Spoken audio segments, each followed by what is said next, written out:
ભગવાન સ્વામિનારાયણ. સૌ સંતો સૌ હરિભક્તોના ચરણોમાં વંદન સાથે જય સ્વામિનારાયણ. પૂજ્ય સ્વામીની આજ્ઞા થઈ અને એમણે કહ્યું કે સ્વામીનો જે પ્રસંગ છે એ તું તારા જ શબ્દોમાં તે અનુભવ્યો છે તો તું જ કે તો વધારે સારું.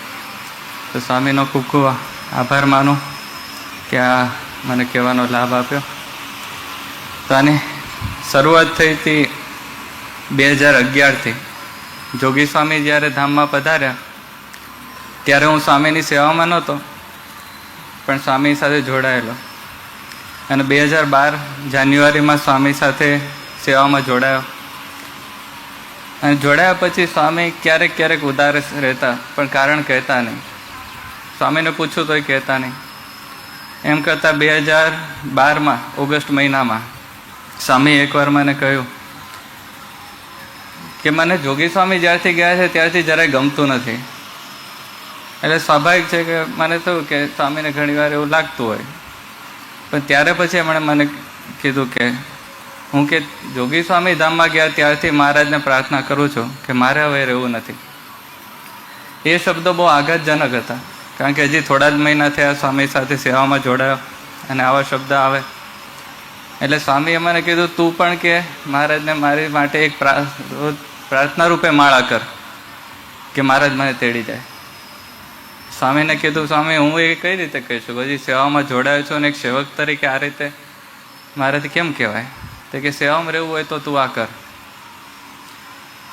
બહુ એમણે મને મનાવ્યો. ત્યારે સ્વામીને મેં એક પ્રોમિસ માગ્યું એમની પાસેથી કે સ્વામી હું આપના માટે તમે કહો છો એટલે માળા કરું, પણ આપ મને એક પ્રોમિસ આપો કે જે દિવસે તમે ધામમાં જશો ત્યારે મને કહીને જશો. સ્વામી ત્યારે કંઈ બોલ્યા નહીં. 3 દિવસ પછી સ્વામીના રૂમમાં જે ગોપીનાથજી મહારાજ છે ત્યાં મને લઈ ગયા, ઊભો રાખ્યો અને બોલ્યા મહારાજની સામે ઊભા છીએ અને પ્રોમિસ આપું છું જ્યારે જઈશ ત્યારે તને કહીને જઈશ. પણ જેમ જેમ દિવસો જતા જાય એમ ક્યારેક ક્યારેક સમય એમને એટલી બધી ઉદ્વેગતા આવી જાય, ઘણું રડે કે મહારાજ મને હવે ગુરુકુળમાં કોઈ સંતોને તેડી જાવ એ પહેલાં મને લઈ જજો, મારે હવે જોગી સ્વામી વગર નથી ગમતું. સ્વામીનો પૂછતો કે સ્વામી આવું સમજમાં નથી આવતું.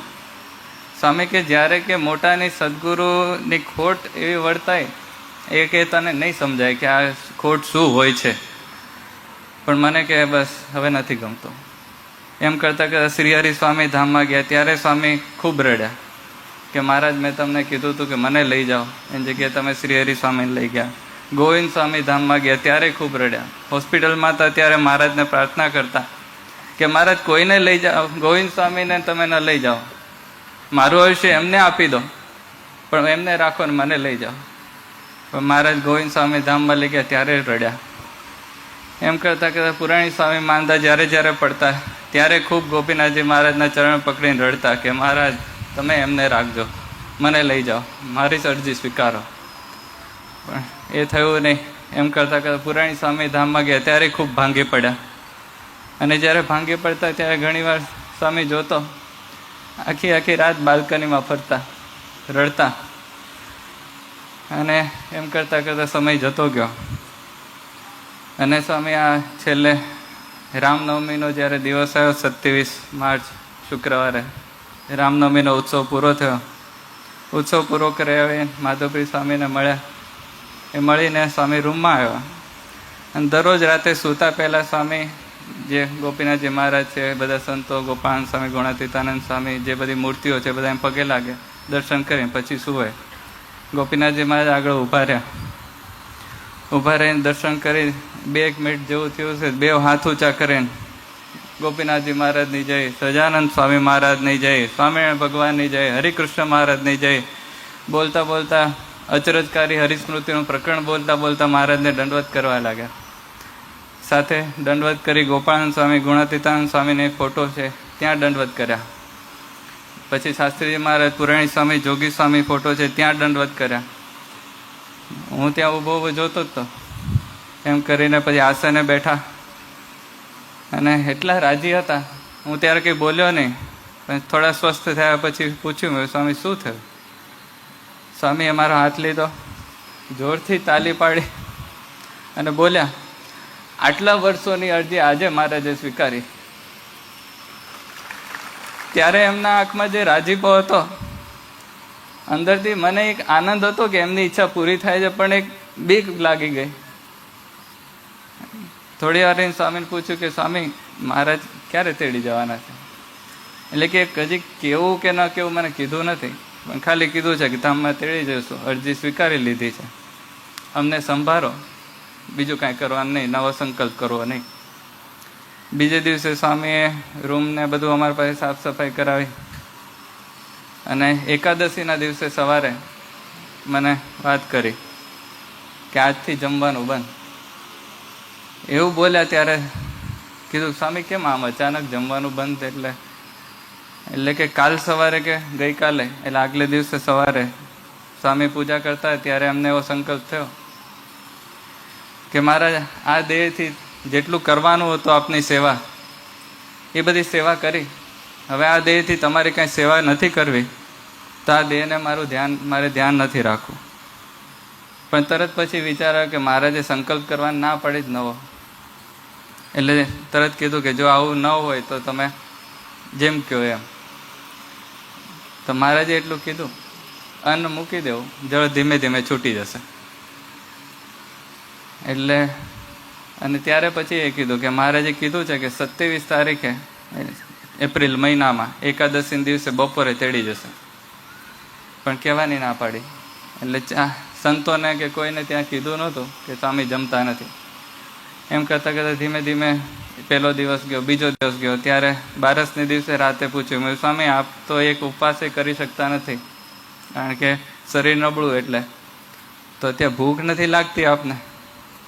એટલે કે આ 2 દિવસમાં કે પૂંજા ડોડિયાનો પ્રસંગ મને સમજાઈ ગયો કે એમણે ગોપાળાનંદ સ્વામીનું કીધું હતું કે માએ અન્ન છોડ્યું નથી, છૂટી ગયું છે. એમ મહારાજે છોડાવી દીધું છે, છોડ્યું નથી. પણ કે દુઃખ એ થાય છે કે મારા લીધે એમને કષ્ટ પડ્યું, પણ કે હશે મહારાજની જેવી ઈચ્છા. એમ કરતાં કરતાં દિવસો જાય. માધવપ્રિય સ્વામી, બાલ સ્વામી, સંતો ખૂબ ચિંતા કરતા, સ્વામીને મનાવતા, મને ફોન ઉપર ખબર અંતર પૂછતા.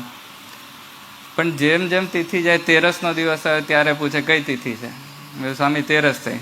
એટલે કે આટલા વર્ષો ગયા પણ આટલા હવે દિવસ જતા નથી. અમાસને દિવસે રાતે પૂછ્યું કઈ તિથિ છે? તો કીધું અમાસ છે. કે હજી અમાસ જ થઈ. અને 21 તારીખે રાતે 10:30 ત્યાં સુધી બધું વાતચીત કરે, સંતો આવે તો બધા વાતચીત થાય, બધું બરાબર હતું. 21 તારીખે રાતે 10:30 બસ એક જ તાન ઉપાડ્યું. કાંઈ પણ પૂછો માથું હલાવે અને એટલું જ કે જવું છે, જવું છે. બસ આખી રાત સૂતા નહીં.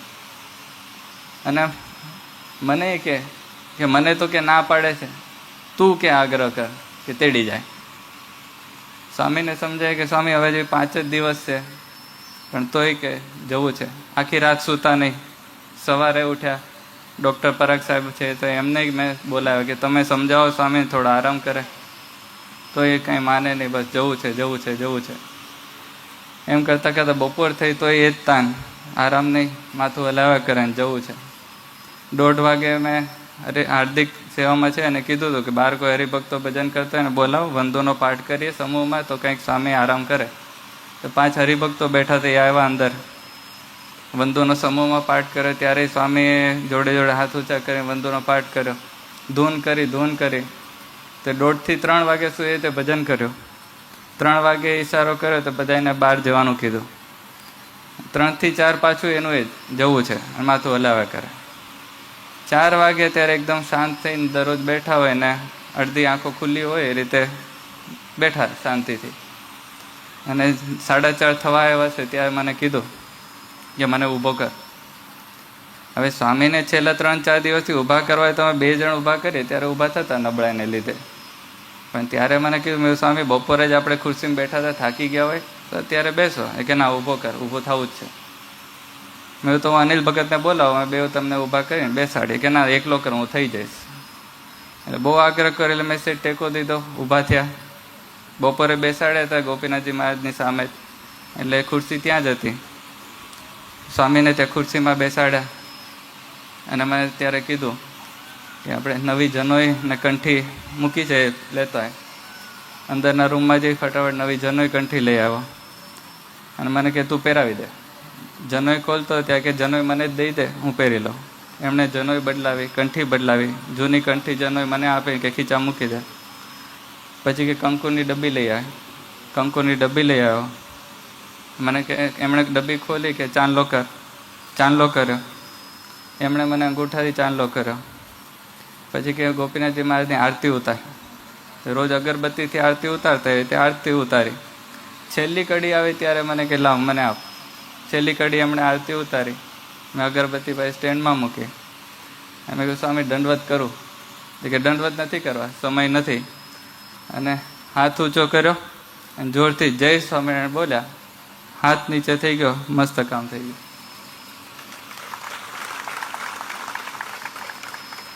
તરત હાર્દિકને અનિલ ભગતને બૂમ પાડીને બોલાવે. પછી સંતો બધા આવે. પણ સ્વામીના એક શાસ્ત્રીજી મહારાજ ધામમાં ગયા. એના 3 વર્ષ પછી દરરોજ સ્વામી પૂજામાં 3 સંકલ્પ કરતા. એક તો કે કોઈ દિવસ વૃદ્ધાવસ્થાની પીડા ન દેશો, માંદગીનો ખાટલો ન દેશો, અને અંતકાળે માખણમાંથી જેમ મોવાળો નીકળે એમ દેહ છોડાવજો. મહારાજે 3 સંકલ્પ એમના પૂરા કરાવ્યા. સૌ સંતોના ચરણોમાં ખૂબ ખૂબ આભાર કે એમણે અમને ત્રણેયને સ્વામીની છેક સુધી સેવાનો લાભ આપ્યો. અને છેલ્લે એટલું કહીશ કે સ્વામીની સેવા દરમિયાન કોઈ સંતો હરિભક્તોનું ક્યાંય દિલ દુભાવ્યું હોય તો અમને ત્રણેય માફ કરજો, રાજી રહેજો.